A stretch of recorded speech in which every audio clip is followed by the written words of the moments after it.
দর্শক, খুব মজাদার একটা ভর্তা করব আমরা। আমি ঢেঁড়সগুলোকে কেটে নিয়েছি, যা যা লাগবে এখানে দিয়ে দিয়েছি। ঢেঁড়সগুলোকে আমি এখন সিদ্ধ করার জন্য চুলায় দিয়ে দিব। চুলায় পানি বসিয়ে দিয়েছি এবং অল্প করে পানি দিতে হবে। হ্যাঁ, পানিটা কম দিতে হবে, কারণ না হলে ঢেঁড়সের যে পিচ্ছিল আঠালো জিনিসটা আছে সেটা একদম লেটলেটে হয়ে যাবে, পানিটা একদম শুকিয়ে যাবে। এই জন্য কম করে আমি পানি দিয়েছি। পরে লাগলে আবার হয়তো দেওয়া যাবে, কিন্তু প্রথমে আমরা কম পানি দিয়ে দেবো। আমি সাথে দিয়ে দিব কটা চিংড়ি। কেউ এটাকে ভেজেও দিতে পারেন, এভাবে না দিলে যেহেতু সিদ্ধ হবে আমি চিংড়িটা সিদ্ধ করে ফেললাম। সেই সাথে রসুনটাও সিদ্ধ করে নিচ্ছি। মানে আমরা তো সবসময় ভাজাটা খাই, একটু সিদ্ধ করা যেটা স্বাস্থ্যসম্মত, ভাজাটা কম খাওয়াই আমাদের উচিত। সেই কারণে এগুলো সব যদি আমরা সিদ্ধ করে ফেলি তাহলে তার পুষ্টিগুণ সব কিছুই থেকে যাবে। বাজারে প্রচুর বিলাতি ধনিয়া পাতা পাওয়া যায়, আমার ওই ধনিয়া পাতাটা আজকে নাই, সেই জন্য এটা আমি ঘ্রাণের জন্য কিছু দিয়ে দিলাম সিদ্ধর সঙ্গে। এই ভর্তাটা যেহেতু পুরোটাই সিদ্ধ করে করছি, একটু পেঁয়াজও দিয়ে দিচ্ছি, বেশ একটু দিলাম। আর বাকিটা আমি কাঁচা দেবো, যে কাঁচা পেঁয়াজ খেতে যেহেতু ভালো লাগে সেটা একটু কাঁচা মেখে নেব। আর সিদ্ধ হওয়ার জন্য এগুলোকে দিয়ে দিলাম, সেই সাথে লবণটাও এখানে দিয়ে দিলাম। পরে লাগলে বাকিটা দিয়ে নেব। প্রায় হয়ে গেছে, এগুলোই আমি নামিয়ে নেব। ঢেঁড়সগুলো সুন্দর সিদ্ধ হয়ে গেছে, পানিটা শুকিয়ে নিয়ে আমি নামিয়ে ফেলব।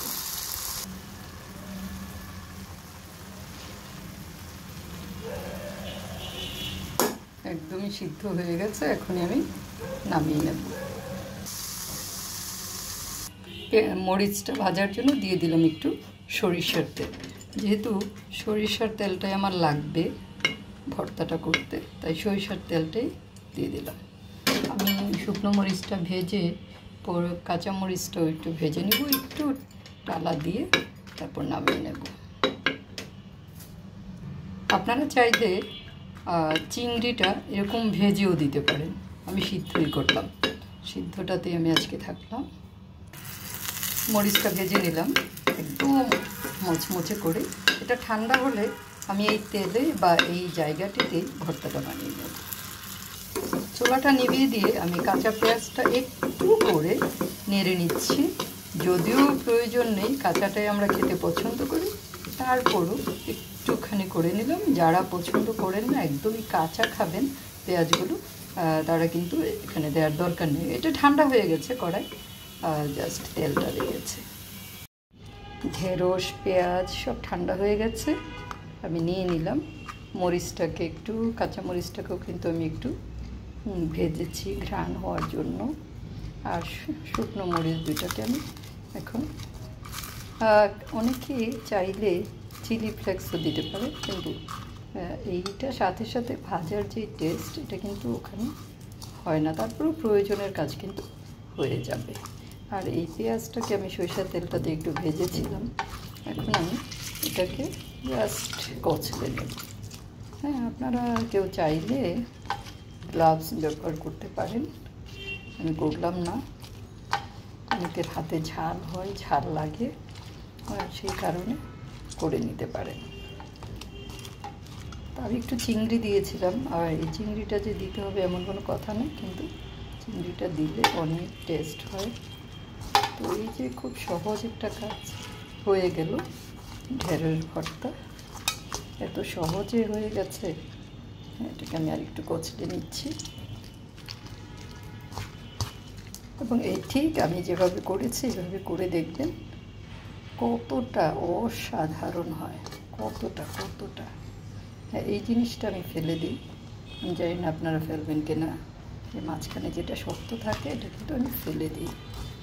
এই তো হয়ে গেল আমার ঢেঁড়স ভর্তা, মজাদার ঢেঁড়স। দেখুন একটু কিন্তু আঠা নাই। আমরা যখন যদিও আমি বেশি পানি দিতাম তাহলে কিন্তু এটা প্রচুর আঠা, একদম হাত লাগাতে পারতেন।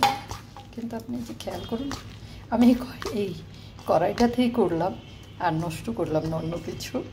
এই তো হয়ে গেল আমার ভর্তা।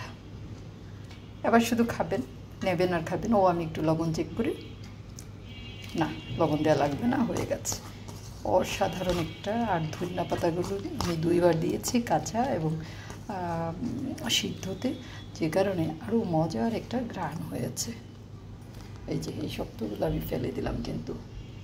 তো আপনাদের যদি ভালো লাগে এই ভর্তাটা সহজে, খুব সহজে করে খাবেন এবং আমার চ্যানেলটাকে সাবস্ক্রাইব করবেন, লাইক কমেন্ট। আরও কি কিছু রান্না করা কোনো ভর্তা, আমার প্রচুর ভর্তা আছে আমার চ্যানেলে, দেখতে পারেন আপনারা। একটু মাসুদা তোফাতে ঢুকে আপনারা একটু চেক করতে পারেন। যদি ভালো লাগে কমেন্ট করলে খুশি হব। পাশে থাকার জন্য ধন্যবাদ। যারা আমার ভিডিও দেখে উৎসাহিত বোধ করেন বা রান্না করেন, যারা বিশেষ করে যারা বিদেশে থাকে, যারা আমার স্টুডেন্টের মতো বা একেবারে পরিবারহীন থাকে দেশে, একা একা বিদেশে, তারা কিন্তু প্রচুর রেসপন্স করে। তাদের জন্য মূলত এই রান্নাগুলো, যে তারা দেখবে, তাদের চট করে একটা কিছু করে ফেলতে পারবে এবং একটা মজাদার খাওয়া হয়ে যাবে। আপনার মাছ মাংসেরও কিন্তু কোনো প্রয়োজন নাই। ওকে, ভালো থাকেন সবাই, সবার জন্য শুভকামনা। দিয়ে দিচ্ছি সামান্য একটু কাঁচা সরিষার তেল দিয়ে কিন্তু আমি ভেজেছি, কিন্তু সামান্য একটু দিলাম। সরিষার তেলের ঘ্রাণটাও কিন্তু খুব ভালো লাগবে। তেলটার কথা আমি ভুলে গিয়েছিলাম, তাই পরে দিয়ে দিয়েছি। ধন্যবাদ ভিউয়ার্স। সাজিয়ে নিলাম পরিবেশনের জন্য। মজার গরম ভাত দিয়ে, ঢেঁড়স ভর্তা দিয়ে খেয়ে ফেলুন 1 প্লেট ভাত।